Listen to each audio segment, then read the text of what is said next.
மீண்டும் உங்களை நாம் சந்திப்பதிலே மிக்க மகிழ்ச்சி அடைகின்றோம். நான் இலங்கையில் இருந்து பதுளை போதனா வைத்தியசாலையில் இருந்து வைத்தியர் கிருஷான் வேதநாயகம். நீண்டகால அடிப்படையிலே இந்த சிறுநீரக தொழிற்பாடுகள் பாதிக்கப்படுவதற்குரிய காரணங்கள், குரானிக் ரீனல் ஃபெயிலியருக்குரிய காரணங்களை பார்த்து கொண்டிருக்கின்றோம். இன்று மிக முக்கியமான 2 காரணங்கள், ஒன்று பாம்பு கடி, இரண்டாவதாக போடப்படுகின்ற மருந்துகள். இந்த ஸ்னேக் பைட் என்று சொல்லப்படுகின்ற இந்த பாம்பு கடியானது உங்களுக்கு தெரியும், எங்களுடைய நாட்டை பொறுத்த மட்டிலே, இலங்கையை பொறுத்த மட்டிலே 99% பாம்புகள் நச்சுத்தன்மை அற்றவை, நான் பாய்சனஸ். 99% பாம்புகள். அப்போ நீங்கள் கேட்கலாம், ஏன் பாம்பு கடியினால் ஏன் மரணங்கள் ஏற்படுகின்றது என்றால், கூடுதலான மரணங்கள் இந்த பதபதைப்பு, ஆங்ஸைட்டி, பாம்பு கடித்து விட்டதை என்ற மனப்பயம் இவற்றின் காரணமாக ஏற்படுகிறதே தவிர இந்த பாம்பினுடைய நஞ்சுத்தன்மை காரணமாக இந்த மரணங்கள் ஏற்படுவது இல்லை. இரண்டாவதாக, இதிலே ஒரு வகையான பல பாம்புகள் உங்களுக்கு தெரியும், நாகப்பாம்பு, புடையன் பாம்பு, விரியன் பாம்பு, இப்படி பல பாம்பு வகைகள். அதில் முக்கியமாக இந்த புடையன் விரியன் பாம்புகள், வைப்பர் என்று சொல்கிறோம், வைப்பர் என்ற பாம்பு வகைகள் மிக முக்கியமாக எங்களுடைய இரத்தத்தில் இருக்கின்ற இரத்தத்திற்கு எதிராக அவை நச்சு பொருட்களை வெளிவிடுகிறது. எனவே இரத்தத்தில் இருக்கின்ற இந்த குருதி சிறுதட்டுகளாக இருக்கலாம், வெண்குருதி சிறுதணுக்களாக இருக்கலாம், அல்லது இந்த செங்குருதி சிறுதணுக்கள் ஆர்பிசியாக இருக்கலாம். இவையெல்லாம் என்ன செய்கிறது, இந்த விரியன் பொடியன் பாம்பினுடைய நச்சு காரணமாக இந்த செல்கள், இந்த கலங்கள் எல்லாம், இந்த ஆர்பிசி செங்குருதி சிறுதுணிக்கைகள் எல்லாம் உடைகிறது. உடைகின்ற போது இந்த செங்குருதி சிறுதுணிக்கையினுள்ள இருக்கின்ற என்ன வருகிறது, இந்த ஹீமோகுளோபின் எனப்படுகின்ற பொருள் வெளிவிடப்படுகிறது. எனவே இந்த பொருள் போய் என்ன செய்கிறது என்றால், கூடுதலான அளவு இந்த பொருள்கள் இரத்தத்தில் சேருமாக இருந்தால், இந்த ஹீமோகுளோபின் எல்லாம் அழிவடையமாக இருந்தால், அவை போய் எங்களுடைய சிறுநீரகங்களை பாதிக்காம. ஏனெனில் சிறுநீரகங்களிலே தான் எங்களுடைய இரத்தம் வடிகட்டப்படுகிறது. போமனின் உரையின் மூலமாக, போமனின் கேப்சூல் என்ற பகுதியிலே எங்களுடைய இரத்தம் எல்லாம் வடிகட்டப்படுகிறது. வடிகட்டப்படுவதால் அது பிறகு சிறுநீராக மாற்றமடைகிறது. என்றபடியினாலே இந்த ஹீமோகுளோபின் அழிவடைந்த, அதாவது பாம்பினுடைய நஞ்சின் காரணமாக அழிவடைந்த இந்த ஹீமோகுளோபின் என்ன செய்கிறது என்றால், நேராக போய் அந்த போமனின் உரையில் இருக்கின்ற சின்ன சின்ன மயிர்துளை குழாய்களை அடைக்கின்றது. கேபிலரி பெட் என்று சொல்லுவோம். இந்த மயிர்துளை குழாய்களை அடைக்கின்றது. இந்த மயிர்துளை குழாய்களை அடைக்கின்ற போது அந்த இடத்துல என்ன ஏற்படுகிறது என்றால், பாரதூரமான பிரச்சனை ஏற்பட்டு எங்களுக்கு இந்த சிறுநீரக பாதிப்பு ஏற்படும். என்றபடியினாலே முக்கியமாக இந்த பாம்பு கடி என்றால் கட்டாயமாக நீங்கள் உங்களை ஒரு வைத்தியசாலையிலே அனுமதிக்க வேண்டும். நஞ்சுள்ள பாம்போ நஞ்சற்ற பாம்போ என்று எங்களுக்கு தீர்மானிக்க முடியாது. பாம்பை கொண்டு வந்தால் தான் தெரியும். முக்கியமாக சில நேரங்களிலே பாம்பு கடியின் மூலமாக பாம்பை எங்களுக்கு கொண்டு வருவார்கள்.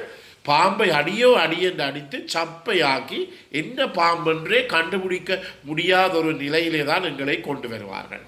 இவ்வாறு இந்த நாய்க்கடி, விசர் நாய்க்கடிக்கு உங்களுக்கு சொல்லுவோம், நாங்கள் சொல்லுவோம், அந்த விசர் நாயினுடைய தலையை வெட்டி அந்த தலையை அப்படியே கொண்டு வர வேண்டும் என்று அடியென்று நாயை அடித்து கொண்டு போட்டு தலையை சப்பையாக்கி விடுவார்கள். அதுக்குள்ளே மூளை கூட கிடையாமல் போயிடும். எனவே பாம்பு கடித்தால் அந்த பாம்பை அடிக்கலாம், கொல்லலாம். ஆனால் வைத்தியர்கள் அந்த பாம்பை அடையாளம் காணாத வரையிலே அடித்து கொள்ள வேண்டாம்.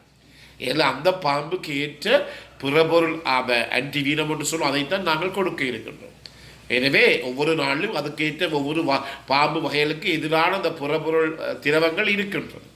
என்றபடியினாலே கட்டாயமாக நீங்கள் அந்த அடித்த பாம்பை ஒரு போத்தலுக்குள்ளே போட்டு அதை கூட இன்னும் கொல்லாமல், நசிக்காமல், அதை வைத்தியர்கள் அடையாளம் காணாத முறையிலே அதை நீங்கள் செய்தீர்களாக இருந்தால் எங்களுக்கு ஒரு பிரயோசனமும் இல்லாமல் இருக்கும். என்றபடியினால இந்த பாம்பு கடி மூலமாக கட்டாயம் ஒரு வைத்தியசாலை நிற்க வேண்டும். உங்களுக்கு தெரியும், பாம்பு கடியில் பல மருந்துகள் எல்லாம் இருக்கின்றது. பல இடங்களுக்கு போய் கல்லுகளை வைத்து அதெல்லாம் உண்மையாக செய்ய முடியாத. ஏனெனில் சில நேரங்களில் நான் சொன்னது போல இந்த சிறுநீரக பாதிப்பு ஏற்படுமாக இருந்தால் நீண்டகால நோக்கிலே அது குரானிக் ரீனல் ஃபெயிலியர் அல்லது நீண்டகால நோக்கிலே அது சிறுநீரக பாதிப்பை ஏற்படுத்தும். எனவே பாம்பு கடி மிகவும் முக்கியமானது. அடுத்ததாக மருந்துகள். எனவே மருந்துகள் பாவிக்கின்ற போது சில மருந்துகள் இருக்கின்றது, ஊசி மருந்துகள் எல்லாம் இருக்கின்றது, ஜென்டாமைசின் போன்ற மருந்துகள். இவையெல்லாம் என்ன செய்கின்றது? எங்களுடைய சிறுநீரகத்துக்கு பாதிப்பை ஏற்படுத்தும். எனவே எந்த மருந்து போடுகின்ற, உதாரணமாக நீங்கள் வைத்தியம் செல்கிறீர்கள், உங்களுக்கு இந்த சிறுநீரக பிரச்சனை இருக்கின்றது, உடனடியாகவே நீங்கள் வாயத்திறன் அந்த வைத்தியம் சொல்ல வேண்டும், ஐயா எனக்கு மருந்துகள் தருகின்ற போது கவனமாக இருங்கள் என்று சொல்லி நாங்கள் சாதாரணமாக ஒரு துண்டில் ஒரு லிஸ்ட் பண்ணி கொடுப்போம். ஒரு மட்டையிலே இந்தந்த மருந்துகள் கொடுக்கக்கூடாது, இந்தந்த மருந்துகள் அவதானத்துடன் கொடுக்க வேண்டும் என்று சொல்லி ஒரு மட்டையிலே எழுதி வைத்திருப்போம். ஒரு டயக்னோசிஸ் கார்டு எழுதி அதை நாங்கள் லேமினேட் பண்ணி வைத்திருக்க வேண்டும். எனவே அந்த மட்டையை கொண்டு போய் அந்த வைத்தியரிடம் கட்டாயமாக காட்ட வேண்டும். நீங்கள் வாய் திறக்காமல் இருப்பீர்களாக இருந்தால் அந்த வைத்தியருக்கு உங்களிடம் என்ன வருத்தம் இருக்கிறது தெரியாது, அவருக்கு உங்களுக்கு சிறுநீரக பாதிப்பு ஏற்கனவே இருக்கின்றது என்று அவருக்கு தெரியாது. என்றபடியாலே அவர் வேறு இந்த சிறுநீரகத்துக்குரிய பாதிப்பை ஏற்படுத்தக்கூடிய மருந்துகளை அவர் தருவாராக இருந்தால் உங்களுக்கு பாரதூரமான பிரச்சனை ஏற்படும். எனவே உங்களுக்கு தெரியும், வெளிநாடுகள் எல்லாம் பார்த்தால் அவருக்கு அந்த பிரேஸ்லெட் என்று சொல்லி கட்டி வைத்திருப்பார். கையிலே நாங்கள் எவ்வாறு ஒரு வளைய ஒரு காப்பையோ போடுவது போல வைத்திருப்பார்கள். எனில் அவசரத்திலே அந்த நோயாளி எங்கேயாவது விழுந்து கிடக்கின்ற போது அந்த பிரேஸ்லெட்டிலே அந்த நோயாளியினுடைய நோயெல்லாம் எழுதப்பட்டிருக்கும். அதே நேரத்தில் அந்த நோயாளியினுடைய விவரங்கள், அந்த நோயாளியின் மருந்துகளுக்கு அவர் ஒவ்வாமை, அலர்ஜிக் இருக்கின்றது போன்ற விடயங்கள் எல்லாம் இந்த பிரேஸ்லெட்டிலே உட்படுத்தப்பட்டிருக்கும். என்றபடியினாலே அதை பார்க்கலாம், அந்த நோயாளிக்கு மயக்கம் போய்விட்டது, அந்த நோயாளி மயங்க நிலையில் இருக்கிறார், எனவே ஒன்றுமே செய்ய முடியாது. இந்த நிலைமைகளில் என்ன செய்ய வேண்டும்? நோயாளியுடன் நாங்கள் கதைக்க முடியாது, பேச முடியாது. அந்த துண்டின் மூலமாகத்தான் நாங்கள் எங்களுக்குரிய விவரங்களை பெற்றுக்கொள்ளக்கூடியதாக இருக்கும். எனவே இந்த சிறுநீரக நோயாளிகள் ஒரு வைத்தியரை போய் காணுகின்ற போது மிகுந்த அவதானமாக அந்த மட்டையை காட்ட வேண்டும். அந்த மட்டையை, அந்த டயக்னோசிஸ் கார்டை காட்டி, அந்த டயக்னோசிஸ் கார்டில் நாங்கள் கட்டாயமாக எழுதி இருக்கின்றோம், இன்னென்ன மருந்துகள் கொடுக்கக்கூடாது, இன்னென்ன மருந்துகள் அவதானமாக கொடுக்க வேண்டும். உங்களுக்கு தெரியும், இந்த EGFR என்று சொன்னேன், எஸ்டிமேட்டட் குளோமெருலர் ஃபில்ட்ரேஷன் ரேட், அதாவது இந்த போமனின் உரையிலே ஒவ்வொரு நிமிடங்களும் வடிகட்டப்படுகின்ற சிறுநீருடைய அளவு. எனவே இந்த அளவு 30 மில்லிக்கு குறைவாக இருந்தால் கன மருந்துகளை நாங்கள் கொடுக்க முடியாது. 30 மில்லியை குறைந்தால் அது சிறுநீரகங்கள், 2 சிறுநீரகங்களும் பாரதூரமாக பாதிக்கப்பட்டிருக்கின்றது என்பதால் அந்த 30 மில்லிக்கு குறைவது. எனவே 30 மில்லி ஒரு நிமிடத்துக்கு 1 மினிட் per 1.73 மீட்டர் ஸ்கொயர், 1.73 மீட்டருடைய வர்க்கம் என்று சொல்லலாம். இதால் சாதாரணமாக EGFR என்று சொல்லுவோம். எனவே இதை வைத்துக்கொண்டு தான் நாங்கள் இந்த மருந்துகளை கொடுக்கலாமா இல்லையா என்பதை எங்களால் தீர்மானிக்க முடியும். எனவே இந்த நிகழ்ச்சி உங்களுக்கு பிடித்திருந்தால் பார்க்காதவர்களுக்கு அறிமுகப்படுத்துங்கள். இதை நீங்கள் லைக் பண்ணலாம், ஷேர் பண்ணலாம். அதே நேரத்தில் மணி சின்னத்தை அமைத்து நீங்கள் சப்ஸ்கிரைப் பண்ணலாம். மேலதிக விவரங்கள் தேவையாக இருந்தால் நேரடியாக தொடர்பு கொள்ள முடியும். 0094 777 35 62 45.